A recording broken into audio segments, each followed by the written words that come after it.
अस्सलाम वालेकुम स्टूडेंट्स। आज हम चैप्टर नंबर 4 से राइबोसोम को पढ़ने जा रहे हैं। हमने पहले भी डिस्कस किया था कि सेल के अंदर डिफरेंट टाइप्स के ऑर्गेनल्स पाए जाते हैं और जितने भी टाइप के सेल्स हैं सिवाय बैक्टीरिया के, उन सेल्स के अंदर डबल मेम्ब्रेन बाउंडेड ऑर्गेनल्स होते हैं, सिंगल मेम्ब्रेन बाउंडेड ऑर्गेनल्स होते हैं और कुछ ऐसे ऑर्गेनल्स होते हैं जिसमें कोई भी मेम्ब्रेन मौजूद नहीं होती। और ऑर्गेनल्स हम कहते हैं ऐसी सब्सटेंसेस सेल के अंदर जो सेल के अंदर डिफरेंट स्पेसिफिक फंक्शन परफॉर्म कर रही हों। तो उन डिफरेंट ऑर्गेनल्स में राइबोसोम भी एक इम्पॉर्टेंट ऑर्गेनल है जो सेल के अंदर प्रोटीन बनाने का काम करता है। याद रहे, हमारी बॉडी में जितने भी प्रोटीन के टाइप्स हैं या जितनी भी प्रोटीन्स मौजूद हैं बॉडी के अंदर, वो सब प्रोटीन से राइबोसोम बनाते हैं। तो राइबोसोम से ऐसे ऑर्गेनल्स हैं जो हमारी बॉडी के अंदर सेल्स के अंदर प्रोटीन बनाते हैं। राइबोसोम 2 ग्रीक वर्ड से लिया गया है, ribo for RNA and Soma means body, यानी सेल के अंदर ऐसे ऑर्गेनल्स जिसमें आरएनए मौजूद हो या ऐसा ऑर्गेनल जो आरएनए का बना हो, उसे हम कहते हैं राइबोसोम। राइबोसोम सेल के अंदर बहुत छोटे ग्रेन्युलर स्ट्रक्चर की ऑर्गेनल्स होते हैं और याद रहे कि जो राइबोसोम्स हैं वो नॉन मेम्ब्रेन बाउंडेड ऑर्गेनल्स हैं। नॉन मेम्ब्रेन बाउंडेड ऑर्गेनल्स यानी इन ऑर्गेनल्स में कोई मेम्ब्रेन मौजूद नहीं होती। और जो राइबोसोम्स हैं सेल के साइटोप्लाज्म में मौजूद होते हैं, सेल के अंदर माइटोकॉन्ड्रिया में मौजूद होते हैं, उसके अलावा ये क्लोरोप्लास्ट में भी मौजूद होते हैं। याद रहे कि सेल के 2 बेसिक टाइप हैं। एक जो टाइप है उसे हम कहते हैं प्रोकैरियोटिक सेल और दूसरा जो टाइप है उसे हम कहते हैं यूकैरियोटिक सेल। प्रोकैरियोटिक सेल ऐसा सेल जिसमें न्यूक्लियस और मेम्ब्रेन बाउंडेड ऑर्गेनल्स मौजूद ना हों, जैसे बैक्टीरिया और साइनोबैक्टीरिया का जो सेल है वो प्रोकैरियोटिक सेल कहलाता है, क्योंकि उसमें न्यूक्लियस और मेम्ब्रेन बाउंडेड ऑर्गेनल्स नहीं होते। जो नेक्स्ट टाइप है सेल का उसे कहते हैं यूकैरियोटिक सेल, ऐसा सेल जिसके अंदर न्यूक्लियस भी हो और मेम्ब्रेन बाउंडेड ऑर्गेनल्स भी मौजूद हों। तो राइबोसोम से यूकैरियोटिक सेल के अंदर जो माइटोकॉन्ड्रिया मौजूद हैं उसमें भी राइबोसोम्स होते हैं और यूकैरियोटिक सेल में क्लोरोप्लास्ट है, क्लोरोप्लास्ट के अंदर भी राइबोसोम्स मौजूद होते हैं। उसके अलावा साइटोप्लाज्म में भी फिरली मौजूद होते हैं। और एक दूसरा ऑर्गेनल है जिसे हम कहते हैं रफ एंडोप्लाज्मिक रेटिकुलम। तो यूकैरियोटिक सेल के रफ एंडोप्लाज्मिक रेटिकुलम के सरफेस पे भी राइबोसोम अटैच होते हैं। तो यूकैरियोटिक सेल के अंदर राइबोसोम साइटोप्लाज्म में भी मौजूद है। उसके अलावा राइबोसोम से क्लोरोप्लास्ट में, माइटोकॉन्ड्रिया में और एंडोप्लाज्मिक रेटिकुलम में भी मौजूद होते हैं। लेकिन याद रहे कि प्रोकैरियोटिक सेल में सिर्फ राइबोसोम साइटोप्लाज्म में पाए जाते हैं, क्योंकि प्रोकैरियोटिक सेल में माइटोकॉन्ड्रिया, क्लोरोप्लास्ट या और मेम्ब्रेन बाउंडेड ऑर्गेनल मौजूद नहीं है।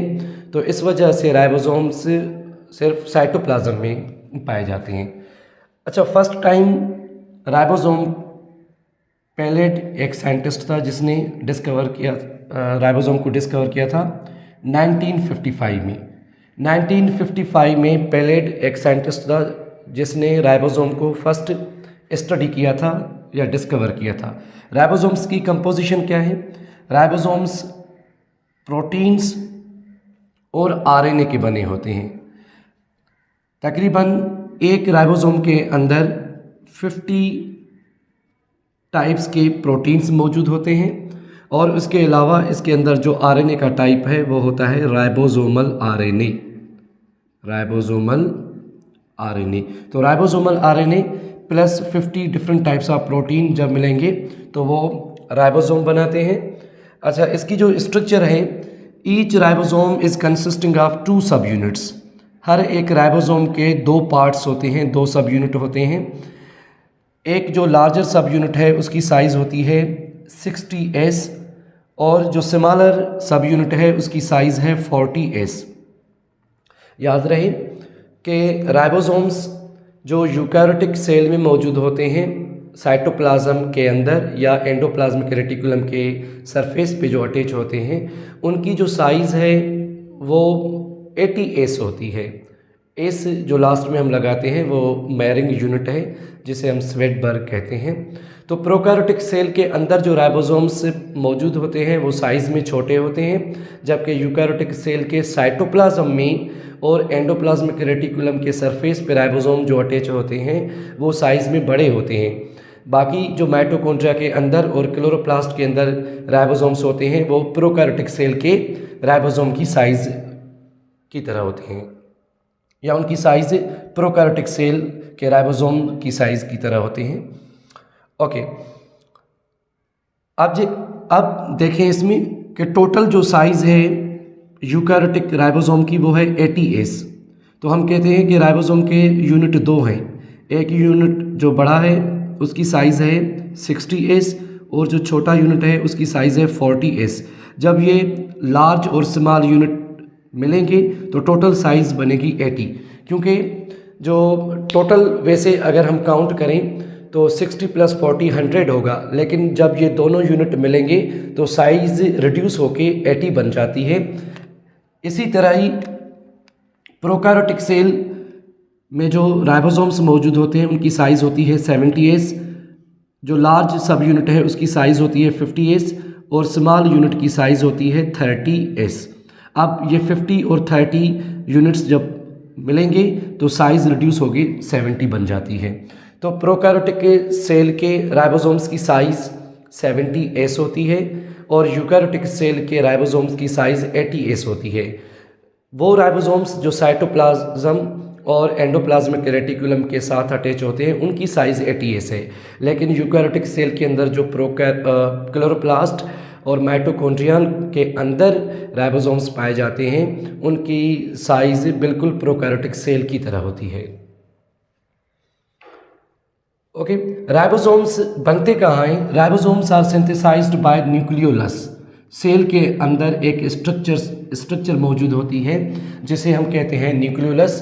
न्यूक्लियोलस से राइबोसोम बनते हैं और बनने के बाद राइबोसोम से न्यूक्लियस की मेम्ब्रेन में जो न्यूक्लियर पोर्स होते हैं उस न्यूक्लियर पोर्स की हेल्प से ये राइबोसोम्स ट्रांसपोर्ट होके साइटोप्लाज्म में आ जाते हैं, जहाँ पे वो अपना प्रोटीन बनाने का काम करते हैं।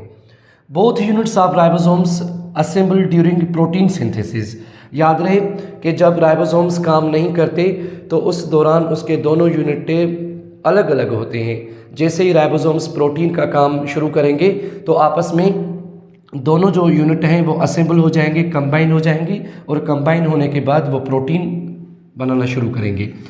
जो 2 यूनिट हैं राइबोसोम्स की वो मैग्नीशियम आयन की मदद से मिले होते हैं।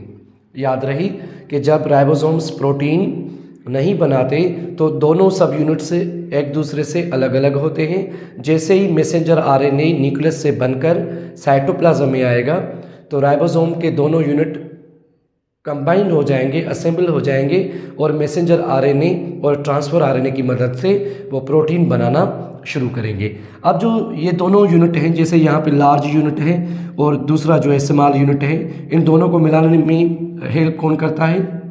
Magnesium ion in 2 ribosome unit को मिलाने में हेल्प करता है।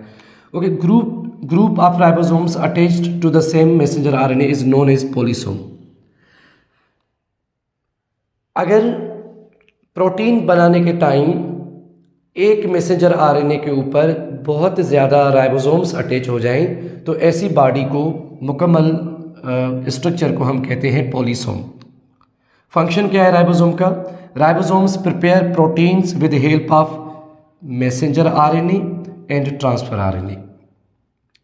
राइबोसोम्स जब प्रोटीन बनाते हैं तो प्रोटीन बनाने के लिए उन्हें मैसेंजर आरएनए की ज़रूरत पड़ती है। जैसे ही न्यूक्लियस से डीएनए मैसेंजर आरएनए बनाता है, तो मैसेंजर आरएनए न्यूक्लियस से बाहर निकलकर साइटोप्लाज्म में पहुंचता है। उस मैसेंजर आरएनए को राइबोसोम ट्रांसफ़र आरएनए के साथ मिलकर प्रोटीन्स बनाने में मदद करता है। ट्रांसफ़र आरएनए साइटोप्लाज्म से अमीनो एसिड ट्रांसफ़र करेगा मैसेंजर आरएनए को, और राइबोसोम्स उन अमीनो एसिड को साथ मिलाकर प्रोटीन बनाएगा। इस वजह से हम राइबोसोम को कहते हैं protein factories of proteins. Ribosomes को हम फैक्ट्रीज ऑफ प्रोटीन इसलिए कहते हैं क्योंकि राइबोसोम्स प्रोटीन बनाते हैं, और इस प्रोटीन बनाने के प्रोसेस को हम कहते हैं ट्रांसलेशन यानी ऐसा प्रोसेस जिसमें राइबोसोम्स की मदद से प्रोटीन बने, उसे हम कहते हैं ट्रांसलेशन।